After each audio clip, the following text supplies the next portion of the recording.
Good morning, everyone. We are four of us from the Gyuto Monastery. We brought us here by the Grateful Dead.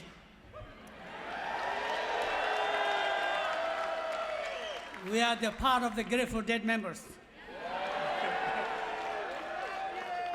30 years ago, we came here. At that time, none of us spoke any English. Now I can say little things. Thank you. And we were here 1980s, 85, and 88. And I was here personally in 1988. I didn't know what we were doing at that time. We didn't even know the Grateful Dead members, what they were asking us to do. But because of with their help, we are here today. And it's sad to see and sad to know that Bob Weir's gone. But we are here today to do short prayers. And I'd like to thank everyone for joining us. Thank you.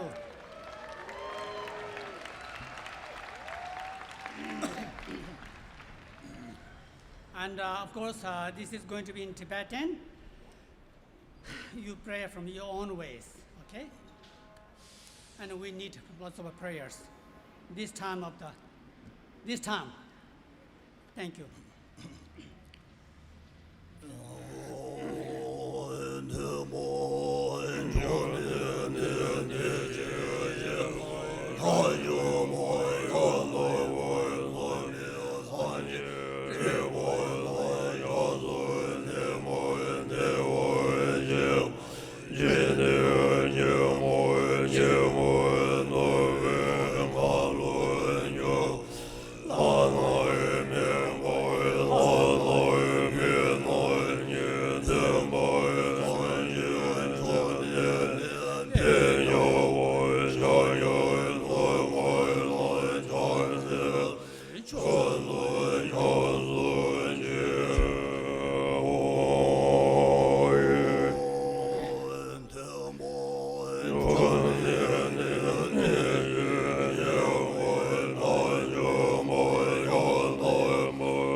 Joan.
Thank you. Thank you. Thank you. Thank you.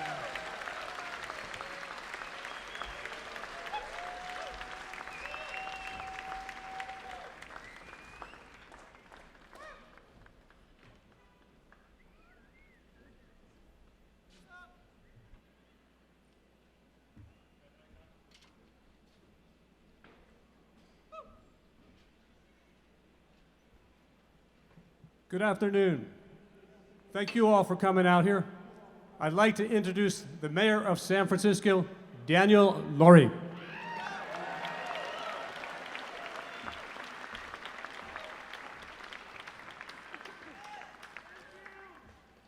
Thank you. Good afternoon, everyone. It is with great honor and deep gratitude that I stand before you today as we celebrate the life of an icon for San Francisco and for the world, Bob Weir.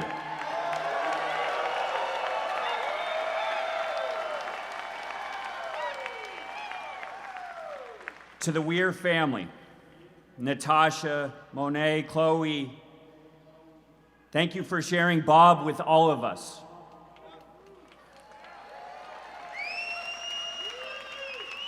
During this difficult time, please know that everyone here stands with you and that this city holds Bob, your family, close to our hearts.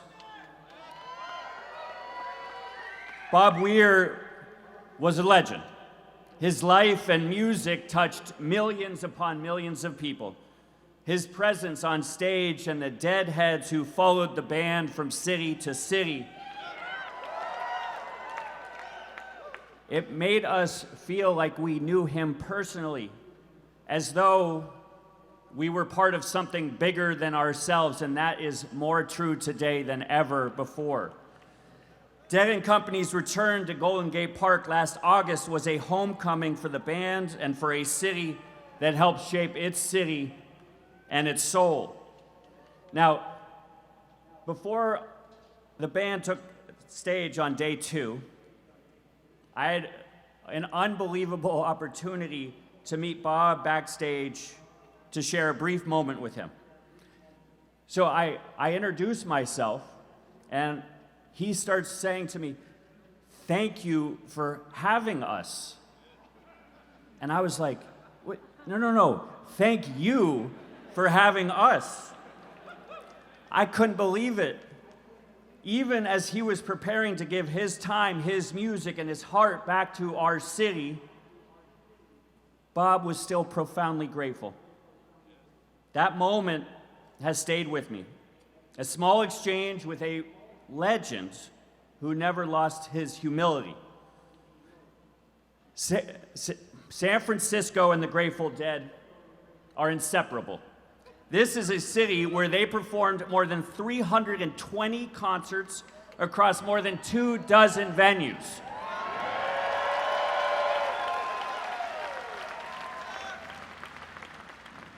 And I know many of you were at most of those. From the small neighborhood halls to the iconic stages, their music grew alongside our city. At 710 Ashbury, their home became a gathering place, hosting legendary dinners, rehearsals, friendships, and a creative energy that spilled out onto our streets. Free concerts in Golden Gate Park, music offered without barriers, people coming together for connection. That's how it started, with love, unity, peace, and incredible music. And this past summer, 60 years later, thanks to the people here, it came full circle. Thousands upon tens and tens of thousands of people across generations in Golden Gate Park sharing joy. Thank you, Mickey. Thank you, Bob, and the band for all that you brought and continue to bring.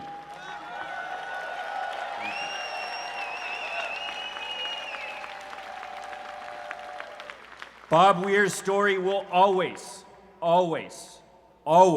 be connected to San Francisco, the city where his music took shape and where he always returned, as he does today. He gave us music that reminded us that we belong to one another, and that gift will endure long after the final note ends. Thank you, Bob.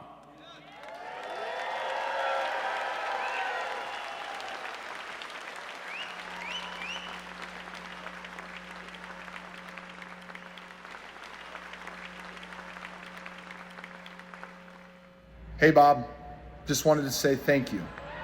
Thank you for being a wonderful spirit and creating a community that will live forever and music that will live forever. You're incredibly special and the world will miss you, but we'll always listen to you and we'll always have your vibe. Thank you. Hey, Bob, what you left on this earth is so much more than music, so much more than a performance. You created a community of people that shared happiness and joy together, and I'm just super blessed and super thankful to have been part of it. For the short time that I did, you welcomed me and my friends in, and I'm forever thankful, and I know that you're watching over us and your family, and rest easy, man. We love you. 100 years from now, and musicians are still playing jackstraw, trucking, and more, people will still be singing the praises of Bob Weir. We're the first and maybe only guitarist to use McCoy Tyner as chordal harmony, meaning chords and fourths, in a rock band. Weir, who wrote at least 2 songs featuring some of the most creative usages of odd time signatures in the popular song context. Weir, who with his band brothers created music that became and remains the hymns of many a devotee's life. We send you the fondest of fare thee wells and much love to the family. Natasha, Chloe, and Monet, all love to you.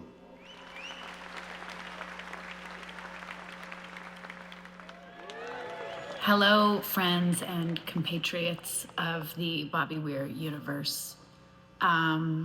I'm here to celebrate the life of someone who truly made an imprint on every single one of us. For the trailblazers and the followers and the believers and the deceivers and all the wizards and warlocks and all the mayhem makers out there.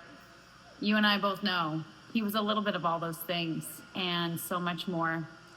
And so now I'm sitting here in my library in my home in Topanga thinking about him and watching my son on his flight simulator. So we figured that we'd give a nice send-off and give our best and our farewell. So what do we say again?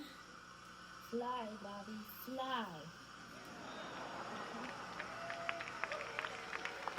Lots of love to you all.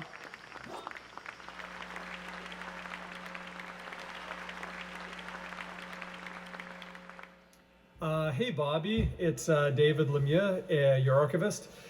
And this is a video I never thought I'd be making, but just want you to know how much we all miss you, and we're really going to take great care of your music. I don't think a day has gone by in the last 41 years or so, 42 years, that I haven't listened to your music, that I haven't listened to you sing and play guitar, and hopefully another 41, 42 years at least, where I'll be listening to the Grateful Dead every single day, and everything else you've done.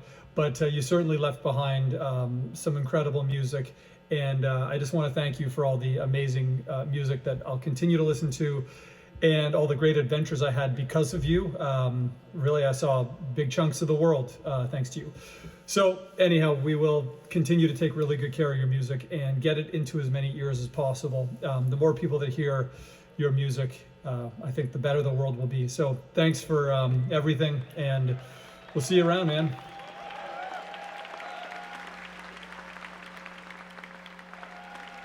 Hello there, all you fine, fabulous, furry, freaky folk of San Francisco.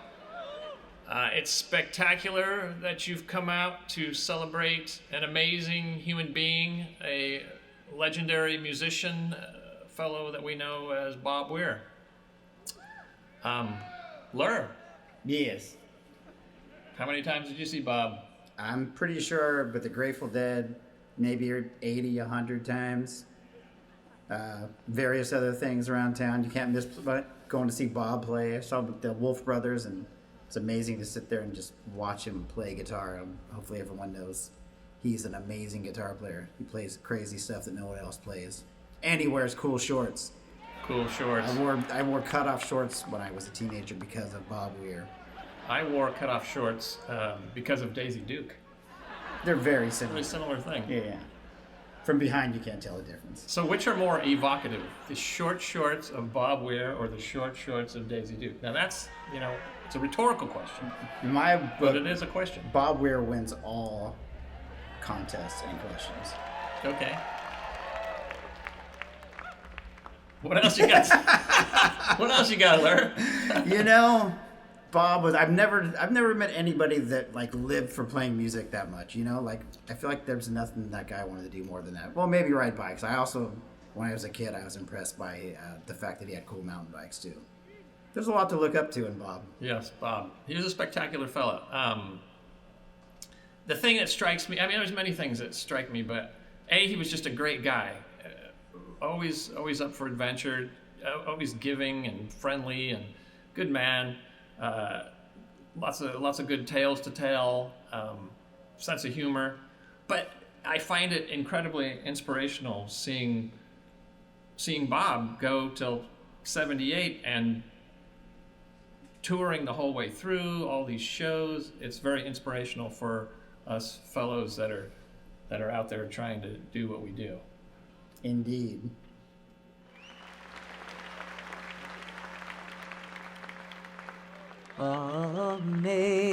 Amazing grace, how sweet the sound. I got to sing to Robert before he died, and I'll always be really grateful for that opportunity. Natasha, thank you for embracing me. And into your family, Chloe and Monet, thank you for loving me too. You've changed this country girl's life.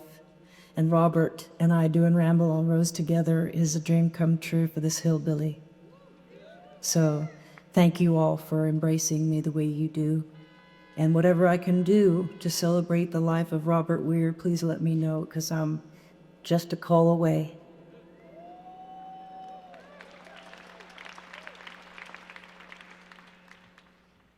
Would you please provide a warm welcome for the one and only Joan Baez?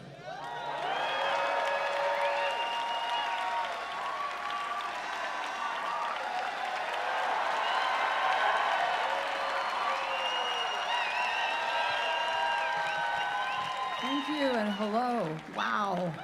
I'm not surprised, but there you all are. And I'm so glad people are addressing Bob in the first person, because it feels comfortable to do that, because the sense that he's here is stronger than the sense that he's gone. So, a couple of things. I was lucky enough to know Bob just a little, and two special things. He's the only other person who danced barefoot on the stage with me during a concert. He was part of a group that really created a beloved community for people who needed it at that point. It was really loving and caring, family, sharing, really astounding. I didn't get it at that point. I was a mom, right? I thought, well, you can go, but don't smoke any of that dope. It's been a long journey for me, learning that, you know? Anyway, even my own kid, who I was not that present for, found a family with you, Bob, and your people. Thank you. That probably is all of you as well. So, just to send you on your way, although you're probably there already, they say, or I've heard, that once they get there, they don't give a shit what's going on down here. They really are not interested. Anyway, maybe he's interested in watching and sees the love coming from here. So to you, Bob, it's all freedom, oh freedom, oh freedom over me. Oh. And before I'll be a slave, I'll be buried in my grave and go home to my Lord and be free. There's no more sound checks. There's no more sound checks. No more sound checks over you. And before you be a slave, you are buried in your grave and go home to your Lord and be free, and go home to your Lord and be free. Hallelujah. Bye-bye.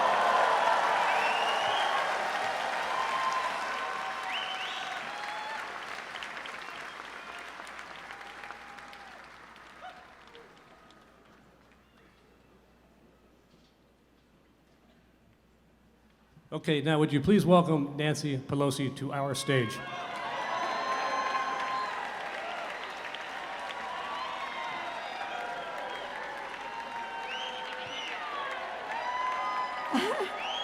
Hello, everyone. As joyous as it is to see everyone here, I know we come here with a heavy heart, but also with gratitude. Gratitude for the life of Bobby Weir, so fully lived, so generously shared, that even in grief, the music keeps playing. Bobby Weir was not just a musician, a magician too. He was a force of nature. He was a force of nature, restless, searching, curious, and kind. He helped create a sound that became a language, a culture, and became a sense of community. You all know that. A sound that invited people not merely to listen, but to belong. And so we were welcomed by the mayor to San Francisco, which just loves Bobby Weir. Don't we love Bobby Weir? Many are here from all over the state, and I bring national message to all of you. Bobby understood something He was so very remarkable. He understood something essential about America, that our strength and our improvisation, our diversity and our willingness to learn from one another, even when the tune changed. It was for more than a half a century. Bobby stood on stages large and small, offering not just perfection, but presence. You all know that. He showed us that music, like democracy, is not fixed. It is something we make together, night after night, note after note, voice after voice. He trusted the audience. You know that. He trusted the moment, and he trusted that if people came together with open hearts, something beautiful would emerge. And here we are. For those of you who love the debt, and here we are, wasn't it wonderful to see all the honors and respect that they received in the last year and a half or so? But of course, in Las Vegas, that was such a remarkable show at the Sphere. But wasn't it great that he got the last Kennedy Center honors?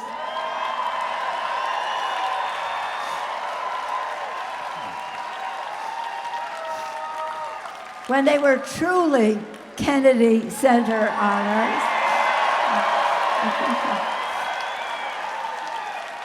We saw him there in his cape, and then he was so excited to be singing with John Mayer at Music Hairs, and that was a big honor for him just a few weeks after the Kennedy Center honors. And then, of course, the Polo Fields in Golden Gate Park. How many of you were there?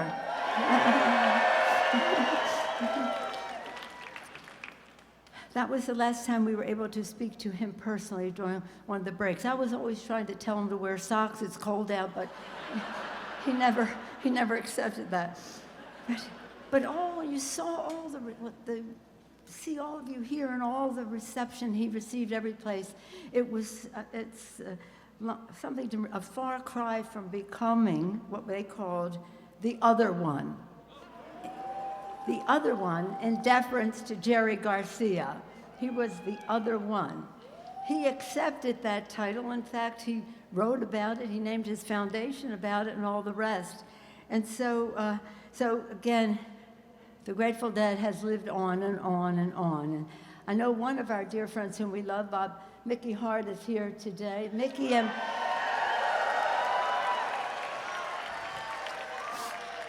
and Bobby go all the way back to high school. And Paul and I, my daughter Christina was here with us. We've been to concerts over and over, year in and year out. I mean, 70s, 80s, 90s, blah, blah, blah, blah, blah. And night after night, year after year, there he was. Bobby would always be the same. When Bobby sang, he meant that was not just a performance, it was a promise. It was a promise. People always ask me, what is your favorite Grateful Dead song? What is your favorite song? Do you get that asked questions any time? Shout out your favorite song.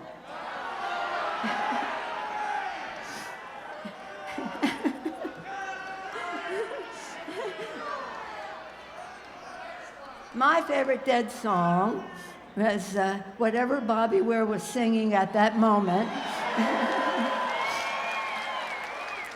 And I could listen to him singing Standing on the Moon forever. So he got this royal welcome in San Francisco when he came home. Well, home was California for him, but San Francisco, where so much of the Dead started.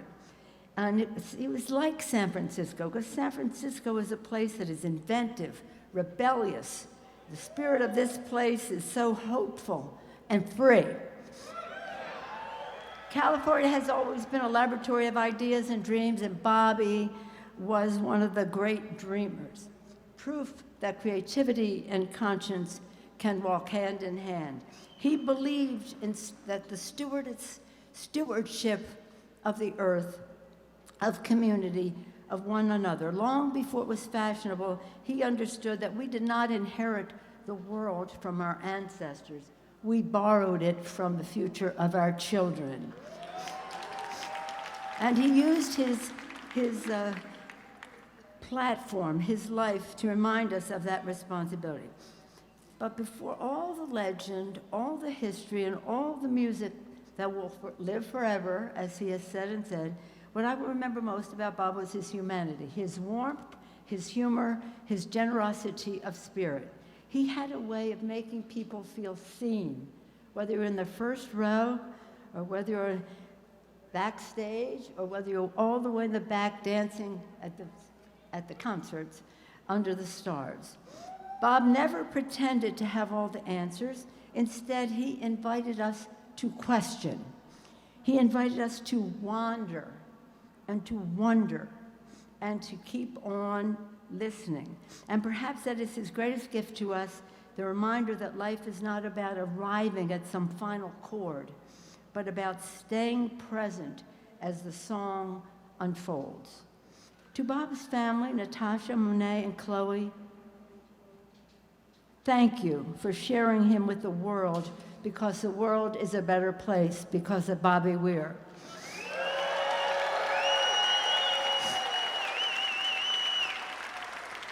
Now, Natasha, Monet, and Chloe, please know that millions of people, many of whom you will never know, will never meet, are holding you close, praying for you with gratitude and love. To his bandmates and collaborators, thank you for the music, for the risk, for the joy, and for the fellowship. All of you helped create something that time cannot erase. Now, that last show that we had, not the Polyfields, but in July 2023, we were at the stadium. Some of you were there? The stadium there? And Bobby gave me the sign and he said, go out there and show this sign. I said, you know what, Bobby? I'm not going to be doing that. You're going to be doing that. And he did. But he gave me the sign, and I'll show it today. Because I said, Bobby really loved democracy. He loved our country. And you know what he wanted everybody to do?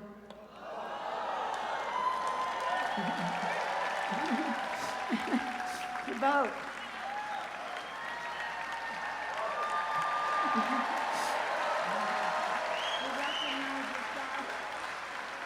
It's a Grateful Dead vote sign. I was too shy to do it that day, but in his honor, I will take his order and show it to you today. But let me just say to Bobby, thank you. Thank you for your courage to be different, for your faith in people, for the long, strange trip that became a home to so many. As we know, listening to you, Bobby, the music will never stop, the love will not fade, and the light you brought into this world will continue to guide us. Like a familiar melody we carry with us wherever we go. May you rest in peace, dear Bob, and may we honor your life by listening to each other a little more closely, to the music, to one another, and to the moment we are blessed to share. God bless you, Bobby Weir. Thank you all for being here.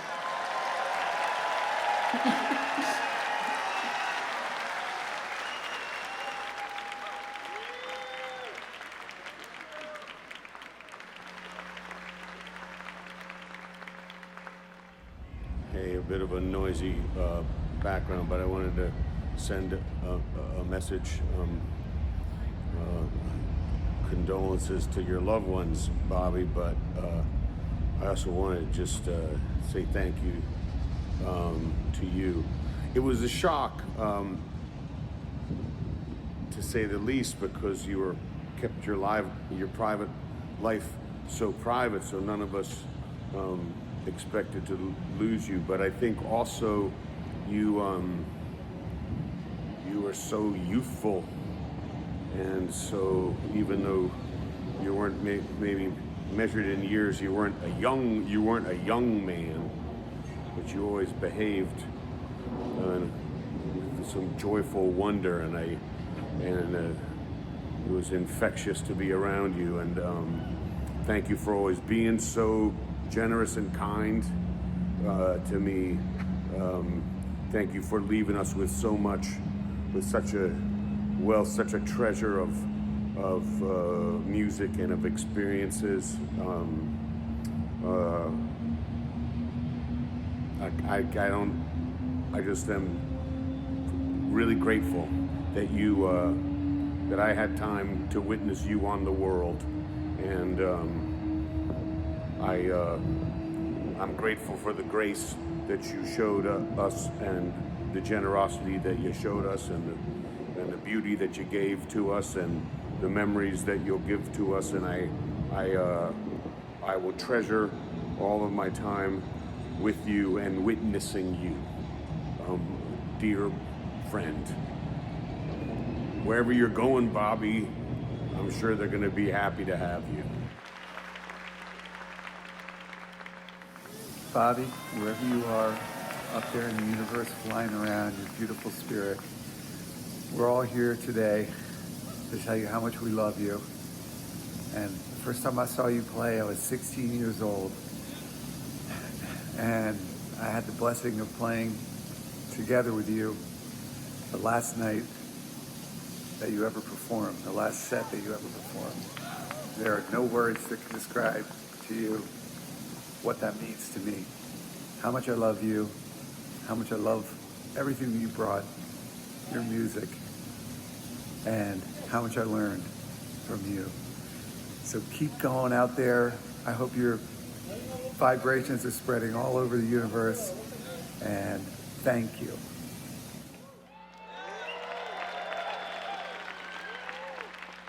Bobby Weir was one of my very dearest friends, maybe my dearest.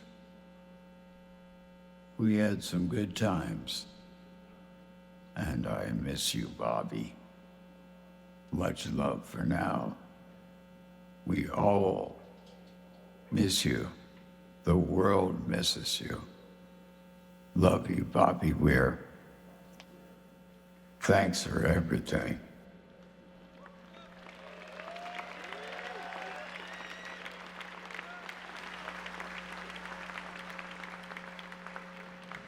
Hey everybody, I wish I could be there. I think it's great that everybody's gathering to pay respects to our dear friend. I think about the first time I met Bob, the first time we played together at Wetlands in New York. From that moment forward, we forged a friendship and a kinship, and I love playing music with him and consider it an honor to have spent all the time on stage and together that we did. Thinking about one particular story in San Francisco when I did the Jerry Garcia Symphonic Celebration Tour with the symphony, did 2 nights with the San Francisco Orchestra, and one of the nights was Jerry's birthday, and Bob came out and joined me for both of those nights along with our friend Jeff Comenti. And it's not that we were loud, because we weren't, but apparently some of the string players were annoyed with the volume level and walked off stage. And I still remember Bob saying, "Fuck 'em." And I'll never forget.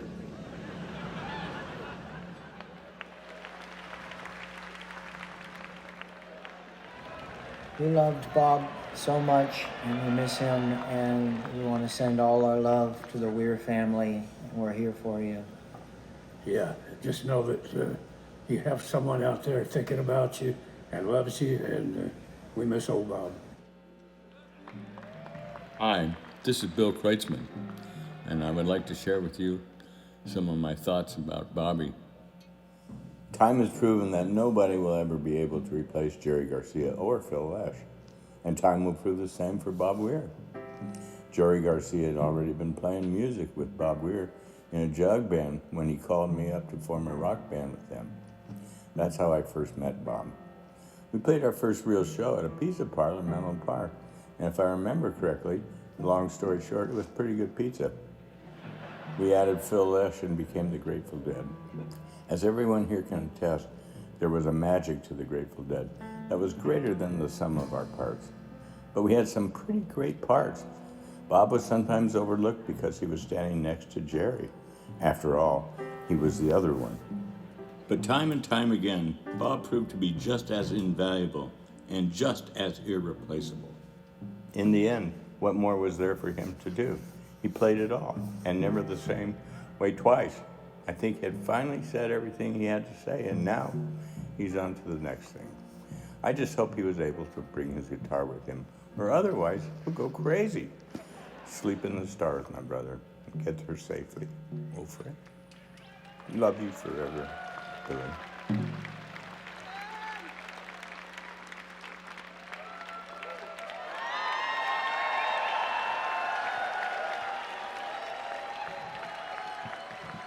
Good afternoon.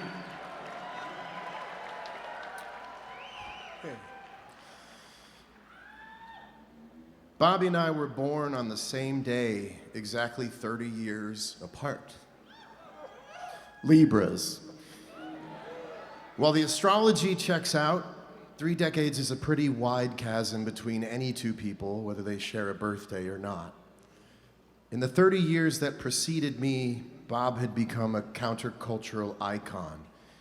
I was a child of the 1980s. I come from a world of structural thinking, the concept, the theorizing, the reassessing, the perfecting.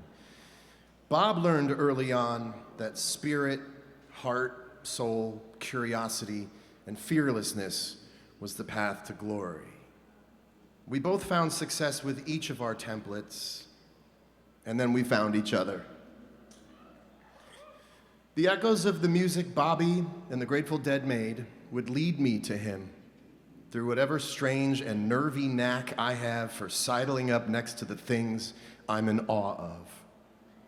What would follow would become the adventure of a lifetime for me. It's hard to find the words to describe the relationship Bob and I had. We never really went looking for them. We didn't need to. We stood side by side together in the music. That's where those 30 years would melt away, and that Libra balance would kick in, and we'd become comrades, sometimes brothers, even if only by one shared parent. We were unlikely partners, and that was part of our magic. Over the course of a decade, we came to trust each other. He taught me, among many other things, to trust in the moment, and I'd like to think I taught him a little bit to rely on a plan. Not as a substitute for the divine moments, but as a way to lure them in a little closer. I guess maybe what I was really doing was showing him he could rely on me. Bob took a chance on me. He staked his entire reputation on my joining a band with him. He gave me musical community. He gave me this community.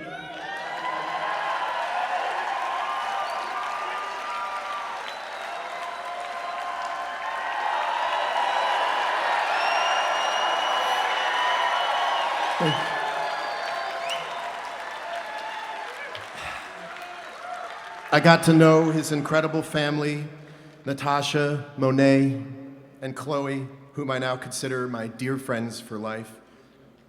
He lent me his songbook.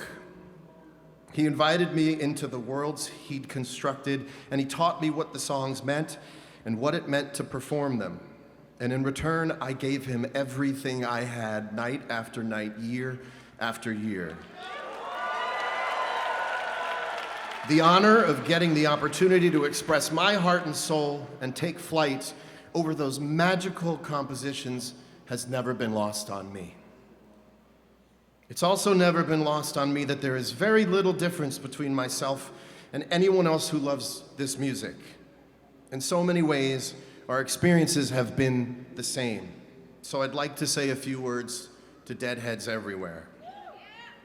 The excitement you felt when you were boarding a plane or packing up the car to travel miles to see the shows was the same excitement I felt about flying to the next city, working out the set list in a group chat, meeting up with the band on stage for sound check, and getting ready for that magical moment when we take the stage and discover whatever was in store for us that night.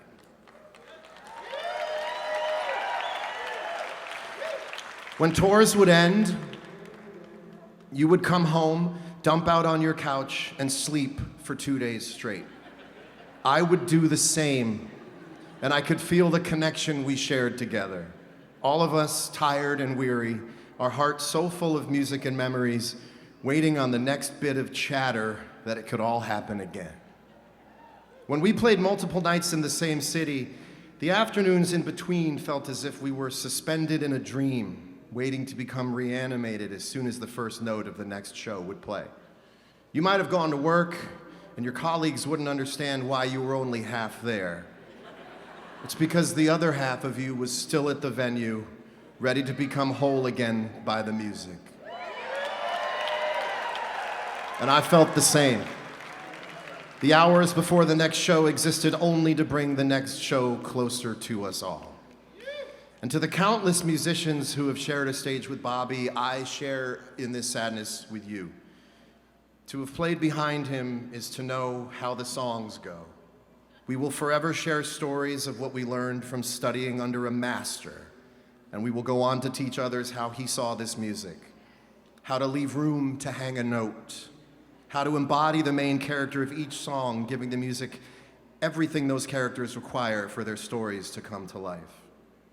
And after all we'd shared together, something new has arisen.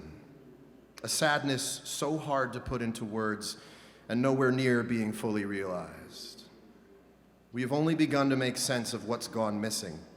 And in the end, Bobby was right again, because all we can do is hold on to this moment, and I don't have the faintest idea of a plan.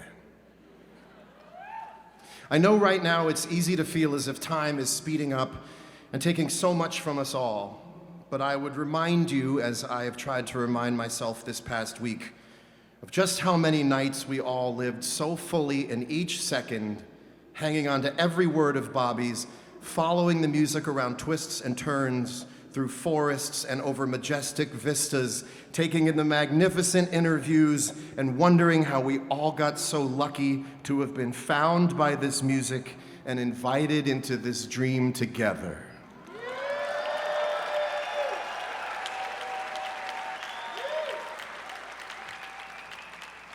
Bob had mentioned that Jerry had never really left him, that he still felt him up on his shoulder. And now Bob will be forever perched over my shoulder. I expect to see him in my dreams for many nights to come, when we'll take that stage together with the rest of the band and weave notes around one another, and I will wake up with a smile, remembering the beauty of it all. There are a lot of Grateful Dead lyrics that give comfort at a time like this, but the line I find myself thinking about the most is from a Leon Russell song called A Song for You.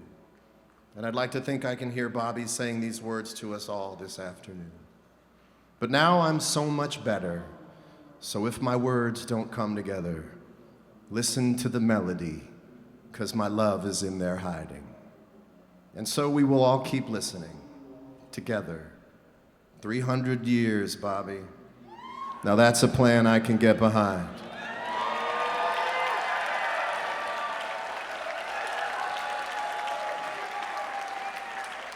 So here's something I know would make Bobby go, "Ugh." Thank you, Maestro. You changed my life. I will love you forever. Thank you.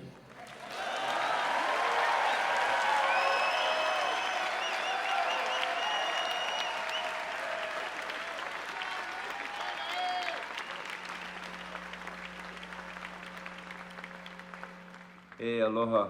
Just wanted to send out a message of love for Bob's family and friends, and I think you're going to be feeling the reverb from the love that he put out into the world for a really long time to come, not just through his music, but also just the kind person he was. I got to experience that firsthand last year. My family and friends took me out on my 50th birthday to the Sphere to see the Dead and Company, and got to spend some time with Bob and his family before the show, which made it even more of a special night. And I know for all of us, we're gonna just hold on to those memories forever. And so, in Bob's honor, let's just all try to go out there and put as much love into the world as we can every day. Take care. Aloha.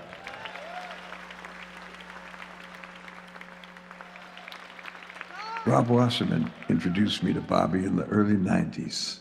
the three of us went out to breakfast in Pasadena, California, where they were playing a duo show.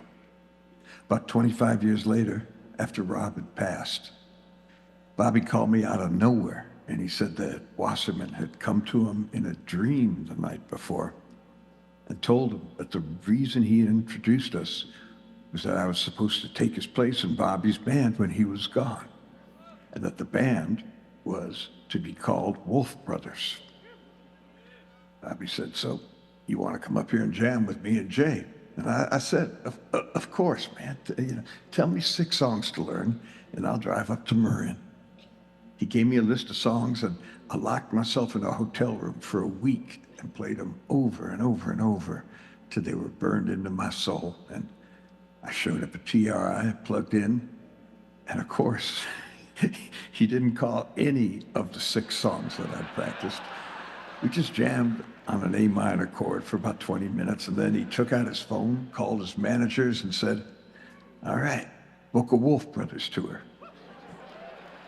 Now, my minimal hope was that over time, I would get a master class in fearlessness from an improvisational king, and that I could take what I learned playing music with Bobby and apply it to every aspect of my life.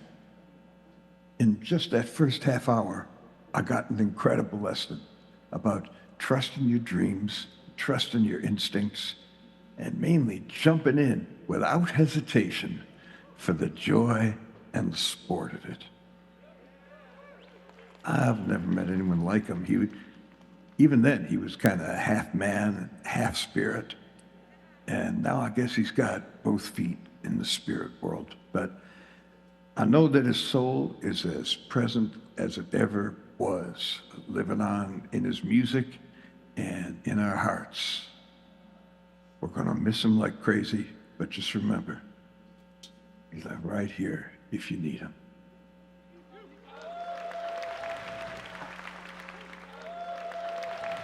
Hi, I'm Mark Pincus, president of Rhino Records, the Grateful Dead's longtime record company. The Grateful Dead and Bobby Weir have been the soundtrack of my life since the early 80s. I've had the very good fortune and honor of working with Bobby and the other members of the Grateful Dead over these last 15 years. And it's been a career highlight and a personal highlight. Working with Bobby, getting to know Bobby, Natasha, Monet, Chloe, it's just been terrific. On a personal level, my family loves them, we love them, I love them. Bobby, you're gonna live on forever. Your music and you, may the 4 winds blow you safely home. Hey now, Sammy Hagar here. Like y'all, I really don't know what to say. Love Bob, all that, and I think the easiest thing to do is I put this little, as Bob would say, a little walk in the woods of some really beautiful moments I personally had, and a lot of us shared with Bob because some of you were there. Anyway, this should bring some love and joy to this event. That's about all I can think about doing right now. Check it out. Oh Mary, my sweet Lady Jane, let your sunshine light up to my dreams. Oh yeah, I can still smell your rose petal wings. Angel, come see me tonight in my dreams.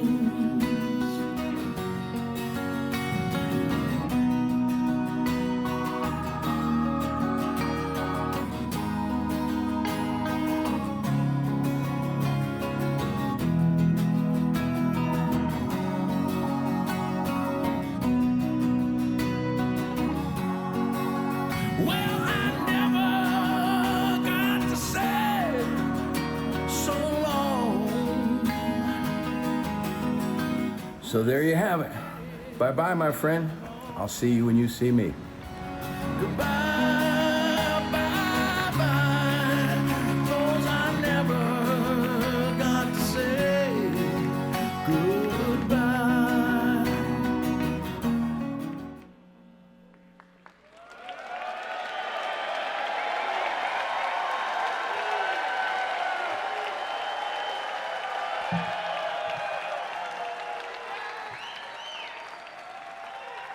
Thank you. Well, I'll say this. Bob would have loved this. This is so soulful. All the people who cared for him during his life, they're here. Natasha's family, our band, just everyone, and you, all the people who loved him. Now, only a few months ago, just a few miles from where we stand today, Bob and I played our last shows together. As we stood on that stage in Golden Gate Park, 6 days in the rear view, I looked to the right at my old friend, and for a moment, I saw him transformed. Gone was the bushy gray beard, the whiskers, the wisdom, and the age. Instead, like the grains of time turning on themselves, I saw a young Bob again. There he was, a cross-eyed, barefoot young folk singer with the wind blowing through his long brown hair. A teenager again, the boy wonder. We called him Bob Weir. Yeah, he was the boy wonder. The Grateful Dead was a ritual band. I felt it the first time I heard Bob play as I walked into that Straight Theater on Haight Street, September 29th, 1967. That night, the theater was dark, dark enough for the band to disappear into only sound. It was consuming. It permeated every pore in my body. I felt the vibrations creep up my spine, and suddenly I was whole. I was home. Bob was just 19 that first night. At the Straight Theater, his long fingers making chords few others could physically reach or was even possible. His choices, like the way he navigated through life, were his own. What defines those early years, though, was the laughter.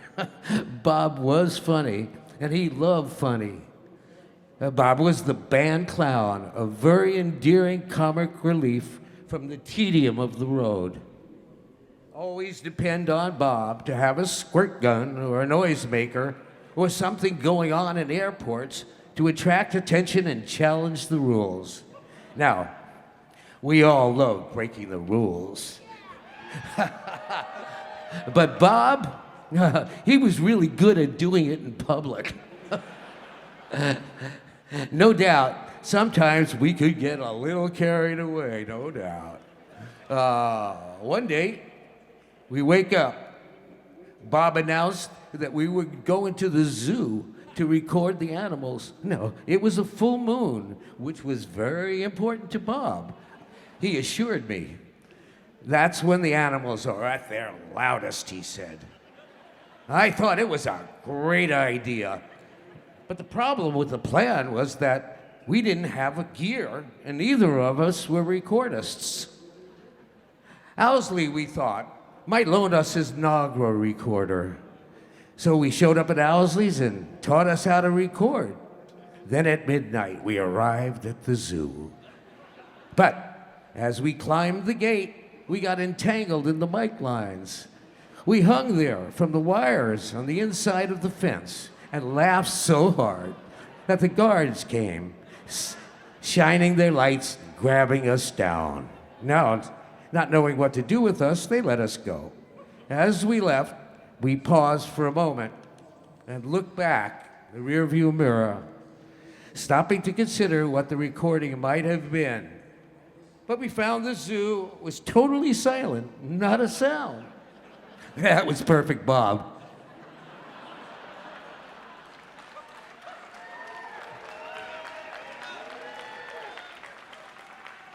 Yeah, there was nothing like Bob Weir, you know. He was singular. He was not a copy of anything that came before. He was a true original. I could sit here and tell you so many stories about our lives together. But at the heart of it all is that this was never just a band. It was a family. Now, we grew up together, we lived together, raised our kids alongside each other. Together, we rode horses across my ranch in Novato, all the way to the Great Pyramids. We traveled down 1,000 roads, roomed with each other in every blue light cheap hotel, and stood beside each other from New Orleans Parish Prison to the doors of the Oval Office.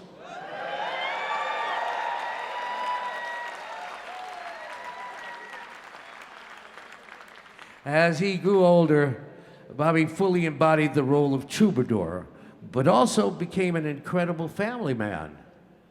The bus became home to Bob, Natasha, and the girls. And it always made me happy when I saw that bus coming down the road, mainly because Bob was pretty much late all the time.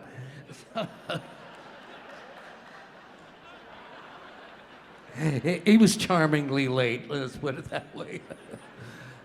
Bob liked to talk about where the music would be in 300 years. Now, after watching it all build for 60 years, he could envision the depth of our impact hundreds of years down the line. Now, he had that kind of vision. He saw the music in all its different forms and genres. He could hear the songs played symphonically.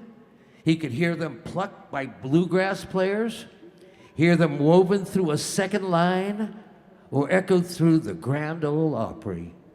He knew the songs would have a life of their own, not just because of who wrote them and where they came from, but because of where he felt future generations might take them.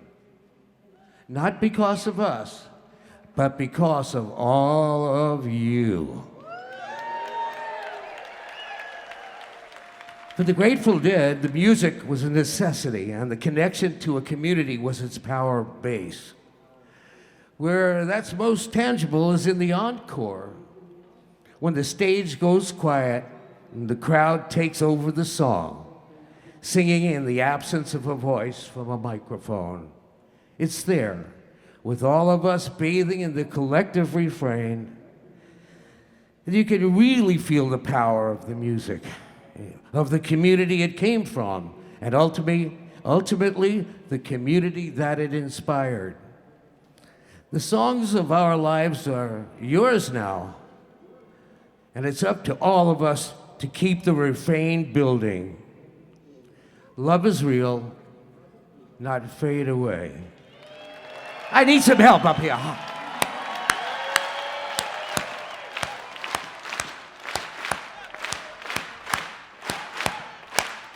You got it. Hold it. Feels good, don't it? Thank you so much for all the years. Words do not describe my feeling for you, people. If it was not for you, there would be no us. Be sure of that. Hold it tight. See you around.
So it is beyond honor to me and all of us up here to welcome the Weir family to this stage.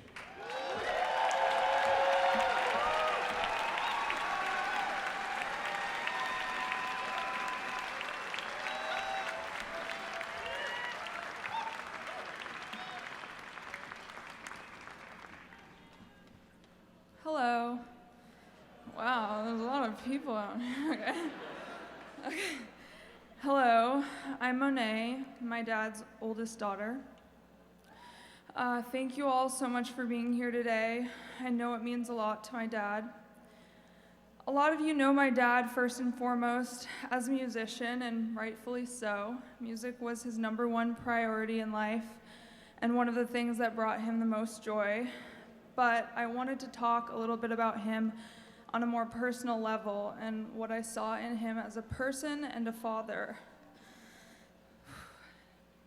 If there was one word I could use to describe him, it would be unique. He was an adventurer and constant student of life, always looking to make an impact. He and I were both the more introverted members of our family. Comfortable in silence, he was the type of person who would only speak when he truly meant what he was saying, and every word he said carried great weight and meaning.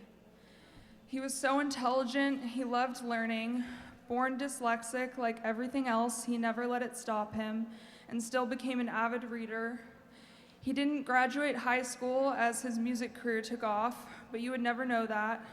He knew everything and had the prose of a distinguished writer, all from his own teaching. You could ask him any question about any subject, his favorites being history, science, the arts, health, and politics, and he could give you a Wikipedia-level response with complete accuracy. He was always keeping up to date on the latest news, technology, and research findings in between his music and workout time. With all his knowledge came strong and well-informed opinions. He was a natural-born activist, an avid advocate for the environment, animals, and human rights. From playing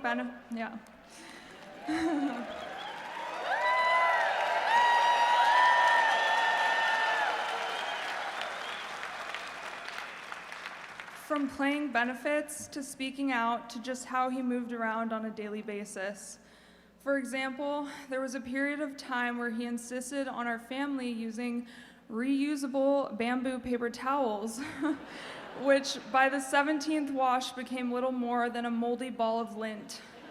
He was very upset when we eventually threw them away against his best wishes. He was always trying to make a positive impact and live by his principles. He was a good person who cared a lot about the world and the beings in it. I want to mention something that I think speaks a lot to his character and is important in these times of discourse. He was a proud Democrat his whole life. However, anytime we were speaking about politics, he would always refer to the other party as our friends, the Repubs, every single time. He felt strongly that even when people disagree, they should want to try to work together to build a better humanity.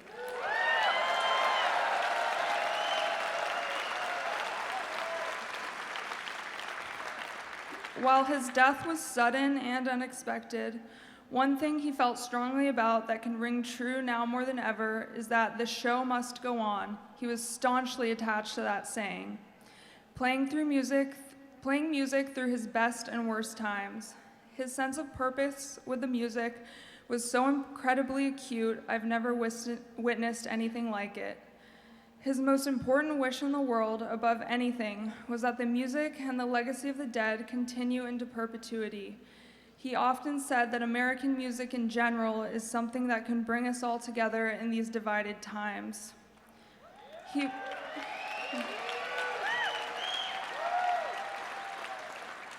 He worked so hard and so passionately, listening to records and rehearsing his music tirelessly in his free time, even before and after his gigs on show days. So please, help him continue the legacy, keep listening to the music, going to shows, bring your friends, kids, or grandkids, make someone a tape or a Spotify playlist, give someone a miracle, make a tie-dye, sell a grilled cheese. You get it. We all know what keeps this movement alive. His work here on Earth was always going to feel unfinished because the fans and the community are the ingredients needed to finish it with him. Thank you.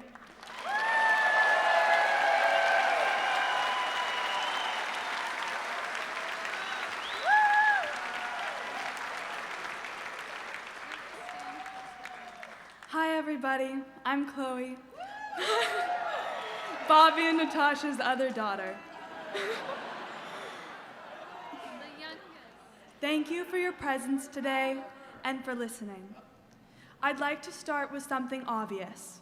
My father devoted his existence to music. Many people will say this in a variety of ways, but I want you to know what this looked like from the eyes of a daughter. Around 12 in the morning, after playing a 4-hour-long show, he'd get right back to it. The minute we were back at the house or hotel, his guitar was back in his hands. Experimenting, improvising, learning, loving.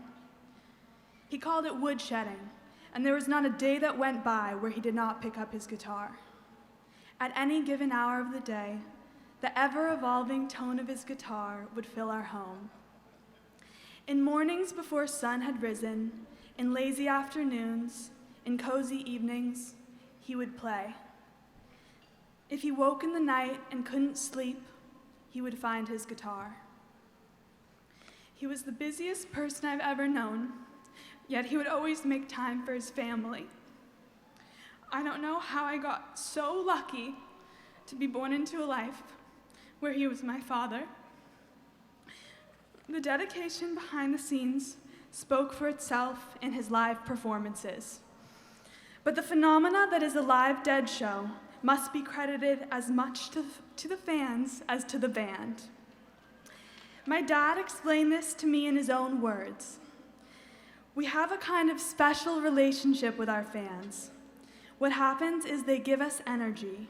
We kind of focus it, we shape it, and give it back to them. All this happens right up there. What I'll call the azimuth.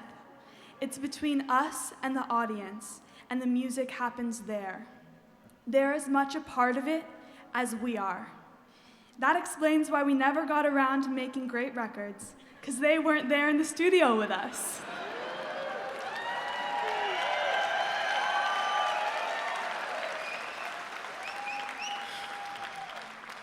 As often in conversations with my father, I had to look up the definition of a word he just used. I found that in navigation, azimuth is used to describe your bearing as relative to your destination and true north. In astronomy, it traces the space between the horizon and a celestial object, as seen from the observer. To my father, azimuth is between the band and audience, and it is where music finds life. He knew the songs are inseparable from the dedicated community of Deadheads. My gratitude for this community, in which I have grown up, is unending. Without this community, there would be no music and no me. Within my father's devotion to music, he carried the spirit of not only those who came before, but all those who will come after. His greatest wish was always for the music to live on long after he was gone. In 30 years, I hope that a 60-year-old is bragging to a 20-year-old in a parking lot, saying, "I saw them with Bobby."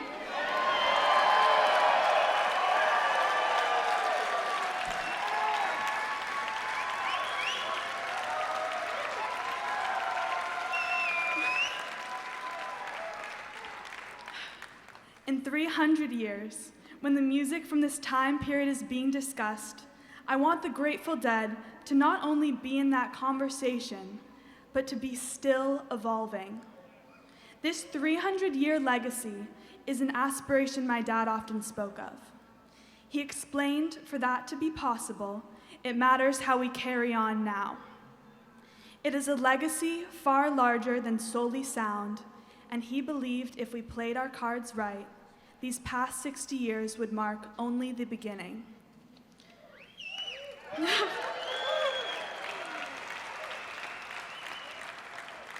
Speaking for myself, everybody here, and all those here in spirit, earthly or otherwise, it is a promise I know we can keep.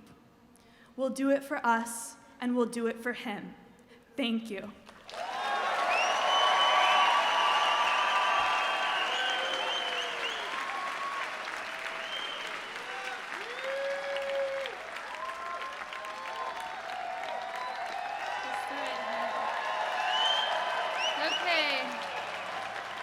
Okay, darling, I wrote this to him. I thought it would be easier. Okay, thank you all for coming. Okay, darling, our great maestro, I imagine we feel how you felt when Jerry left. But you didn't stop. You kept going. Oh, I don't know if I can get through this without crying, but anyway.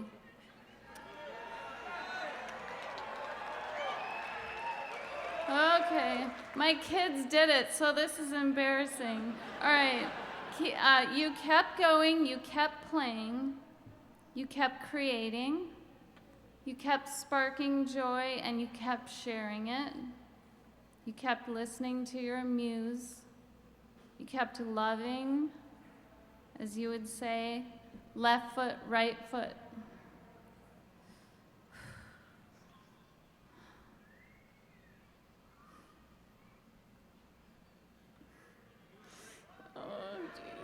Okay.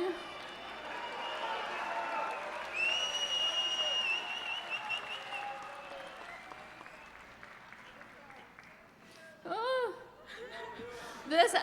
I'm a terrible public speaker, and he's probably okay.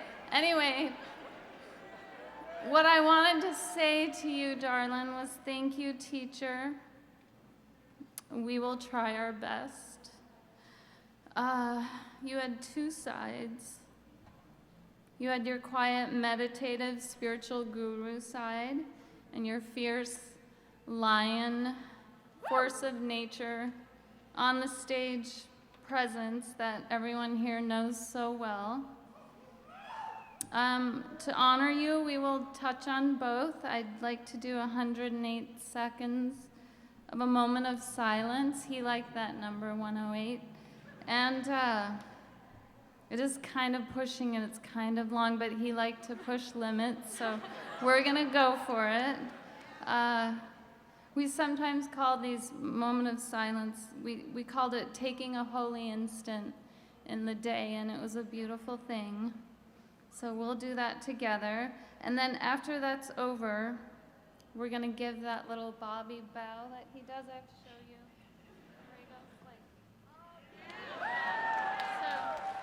So we'll do that at the end. That was a great bow he did. It was his own.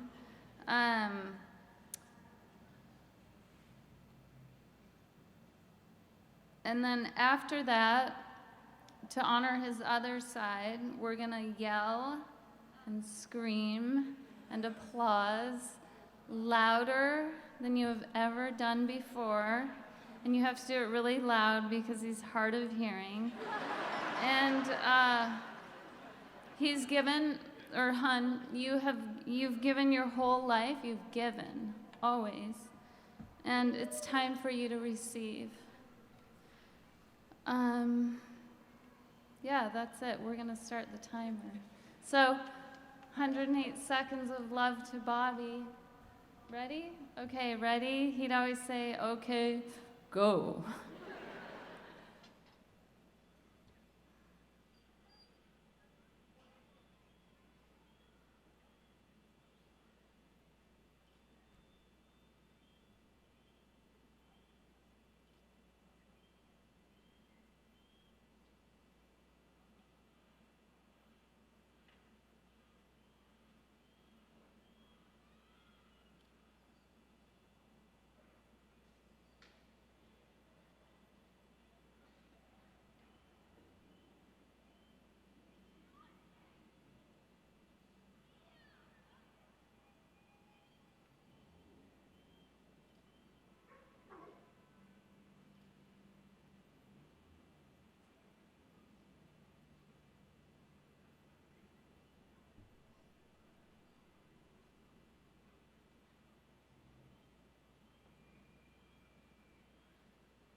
Thank you. Hands up, everybody.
There's a beautiful hawk that's been flying around. It's over there. Anyway, hey, darling.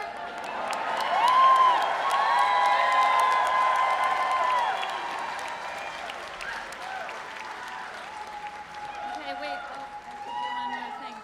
Okay, so last thing, Bobby was so generous with everything, and when friends of ours were near the end, he wouldn't hesitate. He would grab his guitar, his hat, his sarapa, and he would head to their home to play by their bedside as they were dying or in their last week or whatever it was.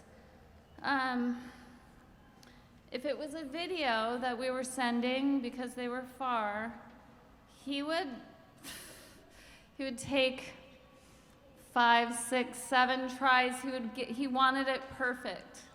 And it was a beautiful thing. And sometimes it would work in one take, which is a lot of pressure for us today because I would like us all to sing Ripple to Bobby.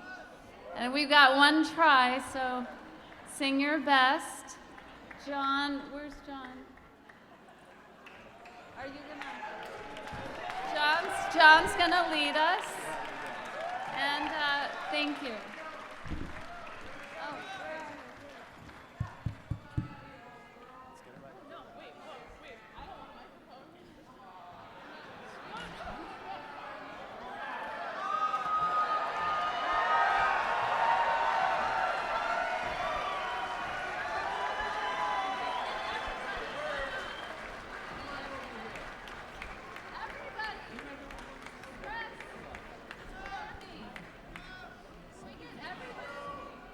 They want me here. We have to get everybody because what you don't see at the shows is how hard and dedicated. We have the best crew on earth, the superhuman crew. So everybody come out, let's sing, bring the dog.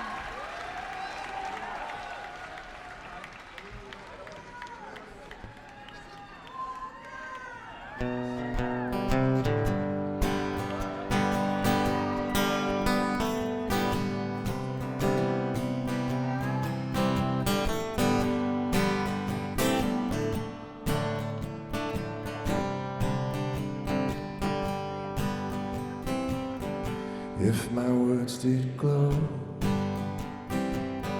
with the gold of sunshine, then my tunes would play on the harp on strong. Would you hear my voice come through the music? Would you hold it near as it were your own? It's a hand-me-down. The thoughts are broken. Perhaps they're better left unsung. I don't know. Don't really care. Let there be song fill the air. Ripple in still water. When there is no pillow toss, no wind to blow, we reach out your hand. If your cup be empty, if your cup is full, let it be again, let it be known. There is a fountain that was not made by the hands of men. There is a road, no simple highway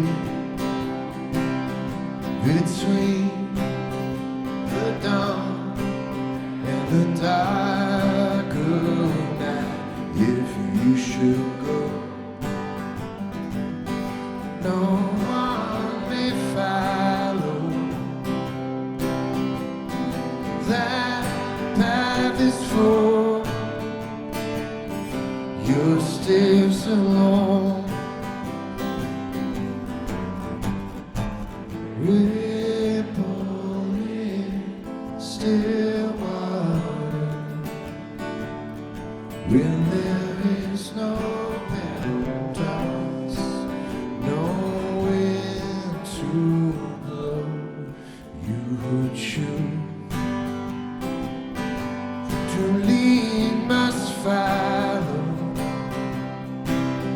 But if you fall alone. If you should stay, then who's to guide you? If I knew the way, I would take you home. La da da da, la da da.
We are back again. Good to see you all. Now we're going to do the conclusion prayer, very short one. Thank you.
Thank you everyone. Happy New Year to all. Thank you.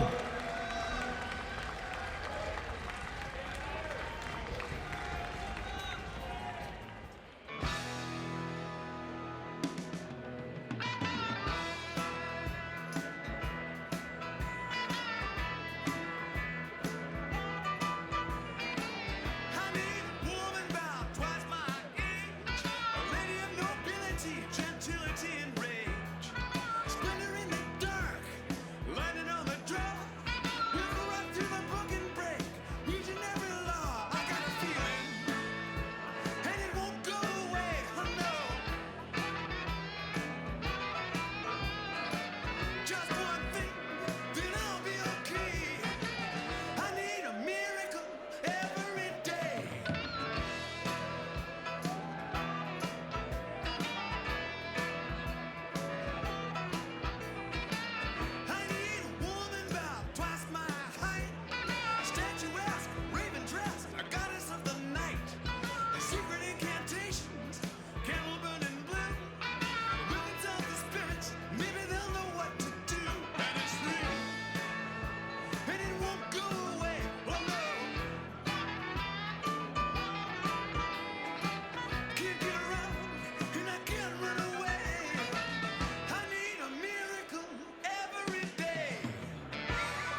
Well, I was born up in the mountains,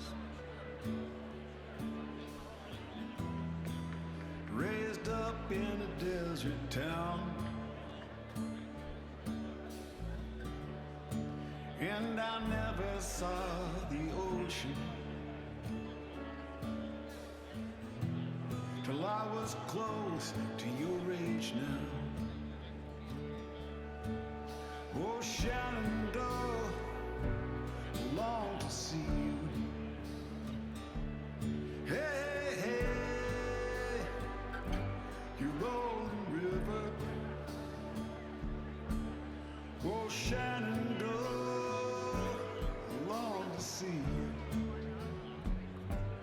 Hey, hey, hey, only a river gonna make things right. Only a river gonna make things right. Only a river gonna make things right.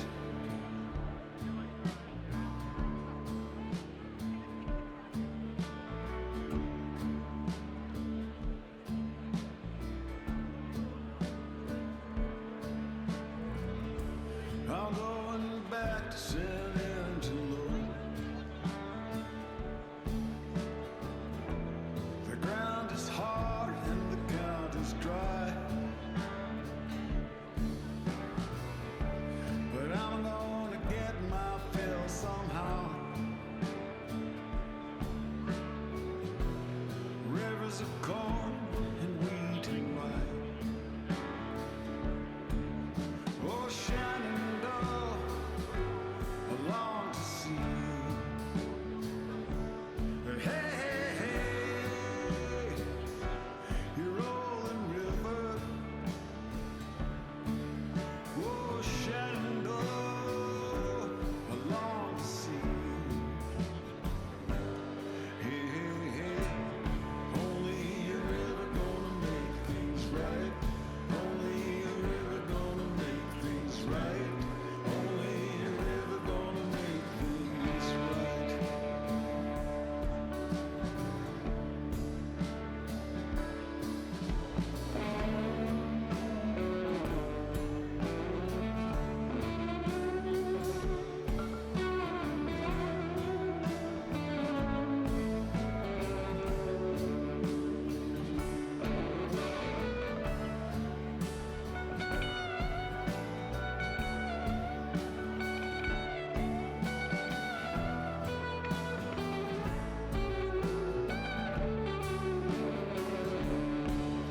Oh, Shenandoah, I long to see you.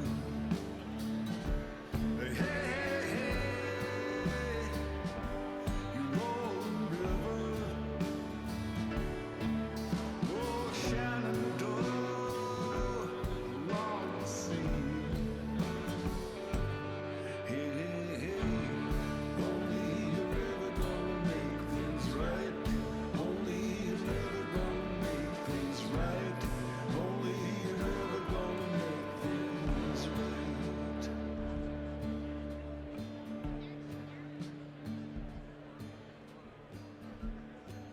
Our red, red river valley. Will she remember all the things we said? And what's the chance that she'll remember all those nights in the riverbed? Oh, Shannon.